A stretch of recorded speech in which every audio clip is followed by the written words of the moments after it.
Agency ওনারের মানে জায়গা থেকে আমি যদি বলি, তাহলে আমি বলবো হ্যাঁ, ডিজিটাল মার্কেটিং মানে মার্কেট ডিমান্ড অনেক পিকে আছে এখন। অনেক পয়সা বানানো সম্ভব। এখন আপনি যদি ওই স্ট্রেসটা নিতে না পারেন, তাইলে আবার আসা উচিত না। অতটুকু স্ট্রেসকে ইয়েস বলতে হবে। হ্যাঁ, স্ট্রেস আসবে, পেইন আসবে, খারাপ লাগবে, ছেড়ে দিতে ইচ্ছা করবে। একটা ব্রেক ইভেন পয়েন্টে এমন জায়গায় আসে, আমার মনে আছে আমি যখন ধরেন আমরা একদম ইনিশিয়াল স্টেজে তো আমরা 6 ডিজিট করতাম না মান্থলি মানে রেভিনিউ।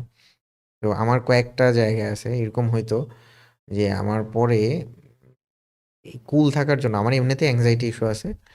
তো কুল থাকার জন্য আমার বেশ কিছুদিন এই যে রিলাইভ নামে একটা ওষুধ আছে সেটাও খেতে হয়েছিল। যে ধরেন আস্তে আস্তে যত বেশি রেভিনিউ বাড়তেছিল, লাইবিলিটিস বাড়তেছিল, আমি কখনো এটা চিন্তাও করি নাই ষোলোতে যে একটা টিম হবে যেটা অলমোস্ট 100 পিপল ম্যানেজ করব অ্যান্ড তাদের লাইবিলিটিস নিয়ে এরকম একটা এজেন্সি কন্ডাক্ট করব।